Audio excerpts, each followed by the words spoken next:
Mayor, in line sa statement ni Pastor Apollo Quiboloy, nagtago siya because yung life is under threat from the CIA.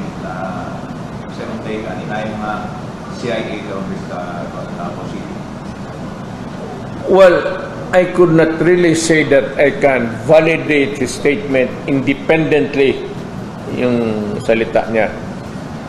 But what I can say is that maybe somehow his life is in danger.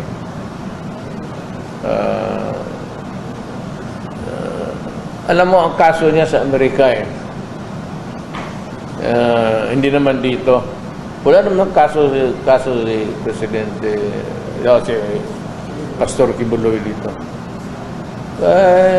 He's free to move around, and the process there extradition.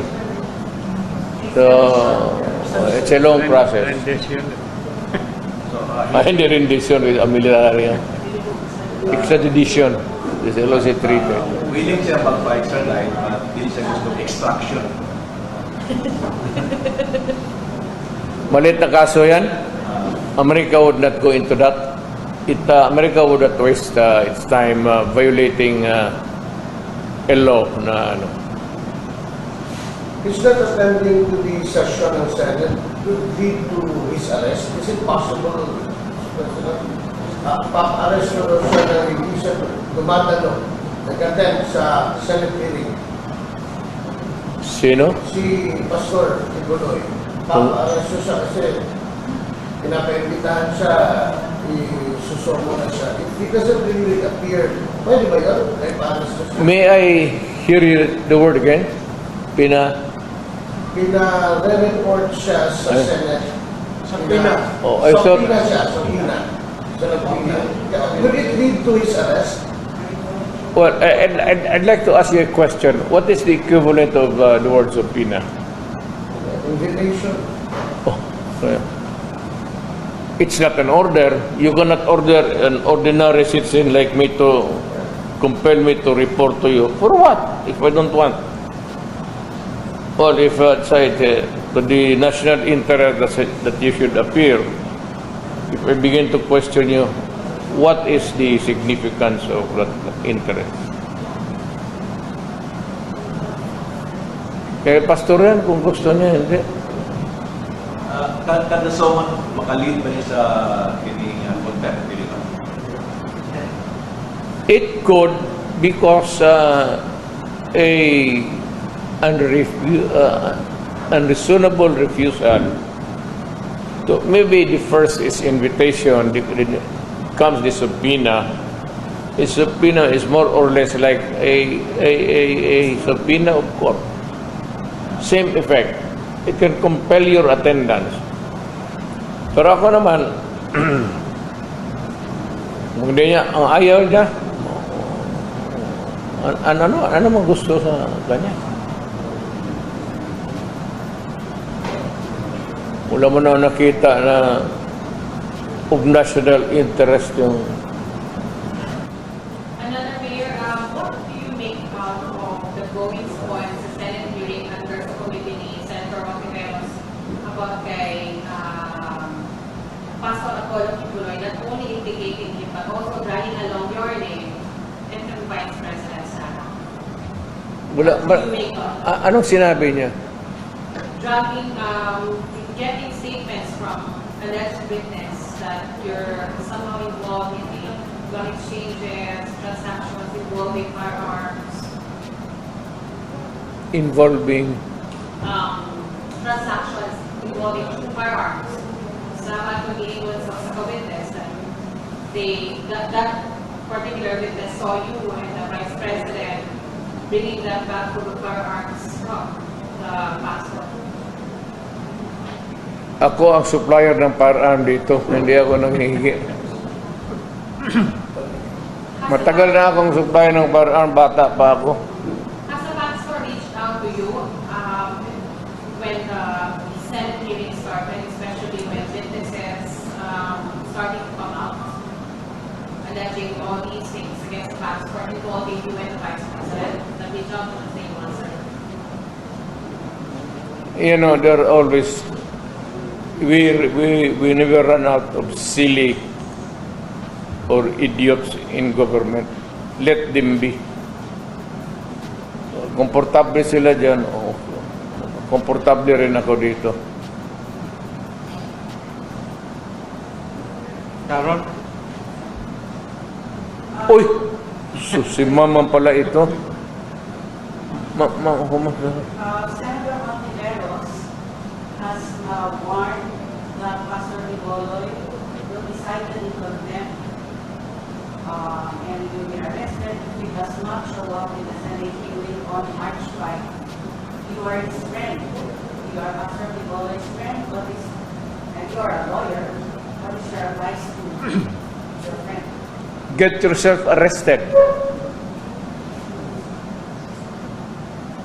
So he will not show up. This is a free country.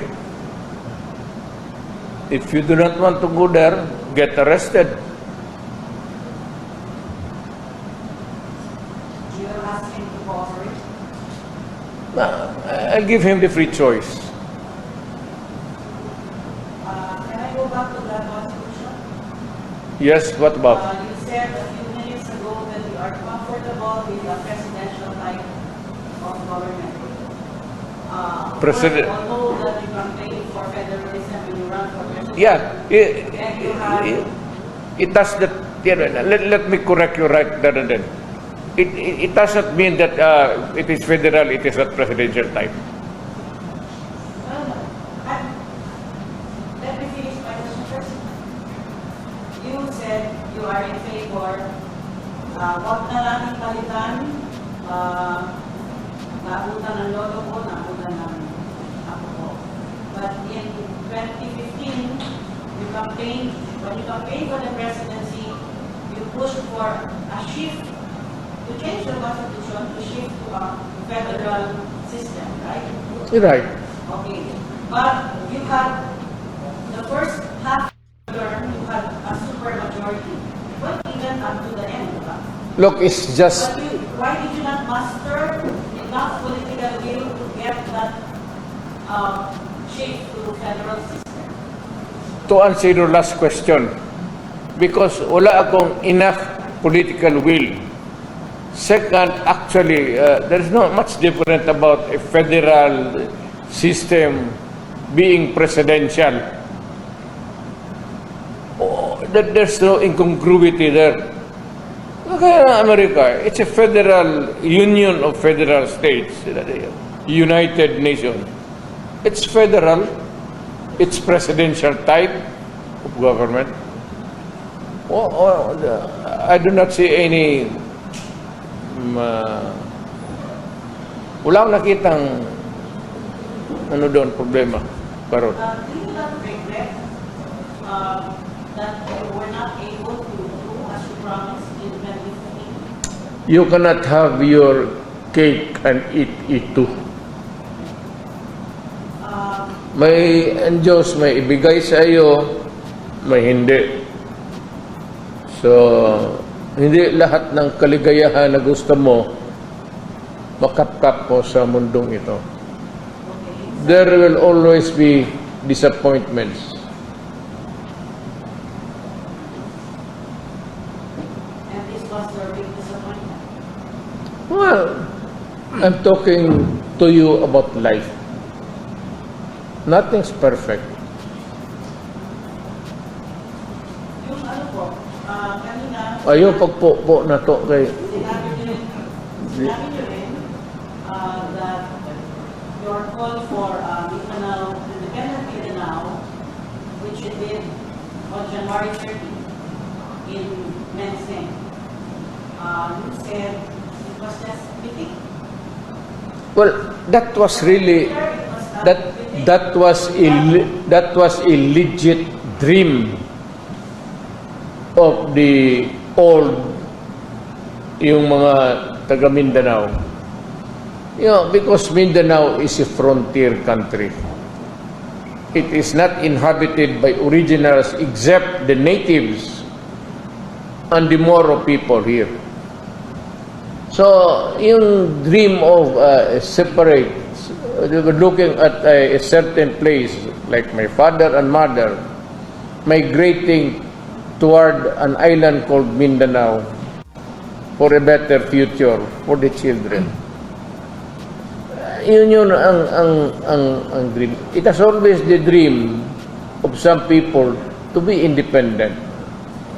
Pero if it causes a rupture in our entire system sa Republika, I will not go for it. I will not go for a forced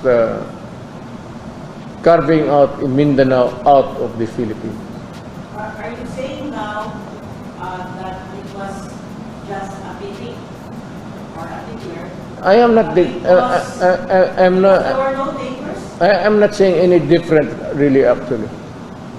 Kasi wala naman, after you made the call, there were of course reactions that you cannot do. Well, I said, sinabi ko, So you're saying that now because give us a better deal for Mindanao. Well, if you studied history, Mindanao has always been a poor relative vis-a-vis with the entire country. Ang Mindanao noon, the least for so many years, consistently the lowest in getting public funds for our structures.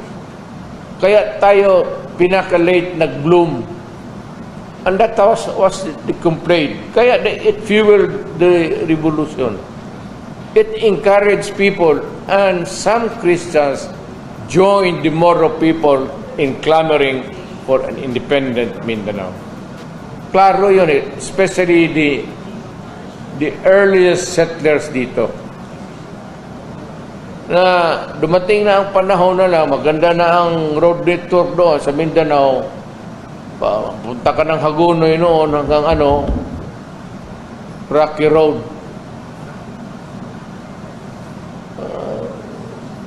Sa ice cream lang yan. Hindi yan pang gobyerno. Hindi naman talaga nahati.